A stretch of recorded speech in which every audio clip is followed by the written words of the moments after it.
السلام علیکم ورحمۃ اللہ وبرکاتہ۔ کلام شفا وظائف چینل پر آپ کو خوش آمدید۔ ہم آپ کے لیے اس چینل پر مختلف وظائف اور مختلف احادیث قرآن پاک کی تلاوت لے کر حاضر ہوتے ہیں۔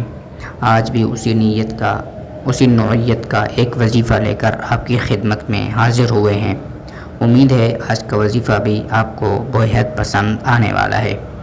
تو جی، آج کا وظیفہ ہے رشتہ ملنے کا وظیفہ، یعنی ایسا وظیفہ اگر آپ نے اس پر عمل کیا اور 100% عمل کیا، اور جو اس وظیفے پر چیزیں کارآمد ہوتی ہیں، یعنی اس وظیفے کو کرنے کے لیے جتنی شرائط ہیں ان پر عمل کیا، تو انشاءاللہ العزیز آپ کے لیے بہت جلد اللہ عز و جل کی طرف سے خوشخبری ملے گی اور آپ کا رشتہ ایک اچھی جگہ ہو جائے گا۔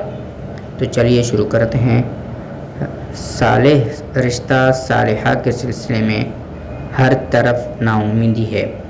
بیٹیوں کے لیے کوئی معقول رشتے نہیں ملتے، یا تو والدہ یا پھر کسی ہمدرد عورت کو چاہیے کہ نماز عشاء کے بعد 2 رکعت نماز نفل ادا کریں، یعنی یہ کسی خاندان کے کسی بڑے کو چاہیے کہ اس کے گھر میں اگر کسی کا رشتہ نہیں آتا ہو تو اس کو چاہیے کہ نماز عشاء ادا کرنے کے بعد 2 رکعت نماز نفل ادا کریں، اور ہر رکعت میں 11 بار سورہ اخلاص پڑھیں۔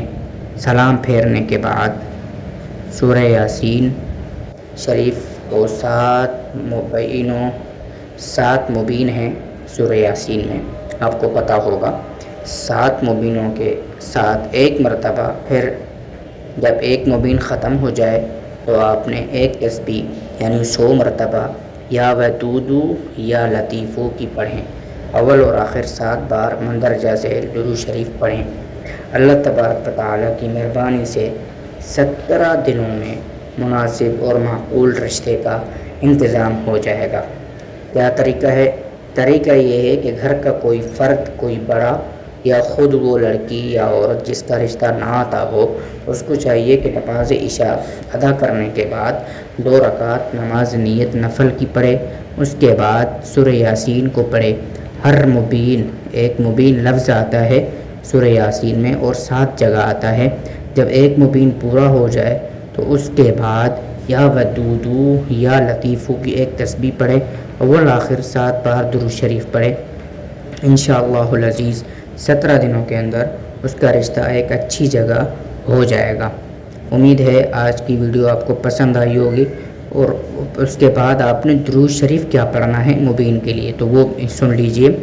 اللہم صلی صلاۃ دائما وسلم سلاما ابدا علی حبیبک وسید نبیک وآلہ واصحابہ اجمعین فالحمد للہ رب العالمین۔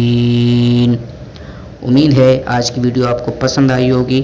اگر آپ نے ویڈیو کو لائک نہیں کیا تو ویڈیو کو ضرور لائک کریں اور اس کو اپنے دوستوں میں بھی ضرور شیئر کریں تاکہ اور لوگوں کا بھی فائدہ ہو۔